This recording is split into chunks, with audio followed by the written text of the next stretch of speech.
جاسر والكرة الطائرة في سماء غزة في قلب مدينة غزة الصابرة. كان الطفل جاسر يجلس في خيمته الصغيرة والجميلة. رغم أن جسده الصغير قد فقد بعض أطرافه في وقت سابق، إلا أن عينيه كانتا تلمعان كنجوم الليل. كان جاسر يراقب كرة قديمة مركونة في الزاوية، ويحلم باليوم الذي سيقود فيه فريقا كبيرا في الملعب الأخضر. دخلت صديقته سلمى وهي تحمل ورقة ملونة. كانت سلمى دائما ما تشجع جاسر بكلماتها اللطيفة. قالت له: انظر يا جاسر، لقد رسمتك وأنت تسجل هدفا رائعا في المونديال. ابتسم جاسر وشعر بحرارة الأمل تملأ قلبه الصغير. خرج جاسر إلى الساحة التي تحيط بها أشجار الزيتون الصامدة. كانت الأرض صعبة، لكن جاسر كان يمتلك سلاحا سريا اسمه الصبر. كان يعلم أن كل خطوة صعبة هي جزء من رحلة عظيمة. جلس تحت شجرة زيتون قديمة يشعر بنسيم البحر يداعب وجهه. اقتربت سلمى منه وقالت: يا جاسر، الصبر ليس مجرد انتظار، بل هو العمل بجد بينما ننتظر.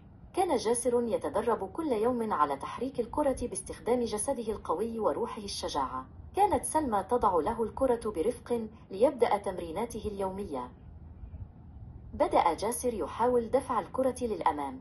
سقط مرة ومرتين وثلاثا، وفي كل مرة كان يمسح الغبار عن وجهه ويبتسم. لم يكن الفشل يحزنه، بل كان يعتبره درسا جديدا في فن الإرادة. كانت الكرة تتدحرج ببطء، لكنها كانت تتحرك بإصراره.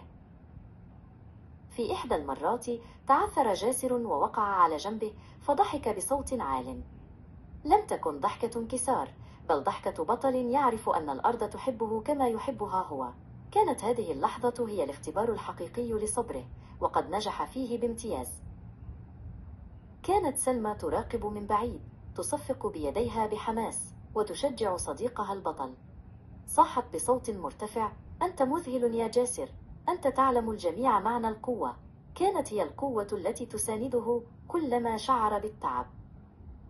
وفجأة، وبحركة فنية متقنة، تمكن جاسر من توجيه الكرة بقوة لتستقر بين حجرين وضعاهما كمرمى. هددف! صاح جاسر بفرح لم يشعر بمثله من قبل. لقد فعلها! لقد لعب كرة القدم بطريقته الخاصة والفريدة.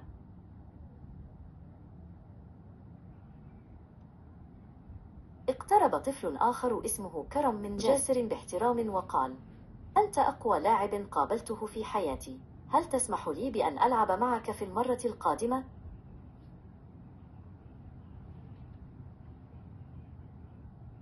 غابت الشمس خلف بحر غزة، تاركة وراءها ألوانا برتقالية ووردية ساحرة.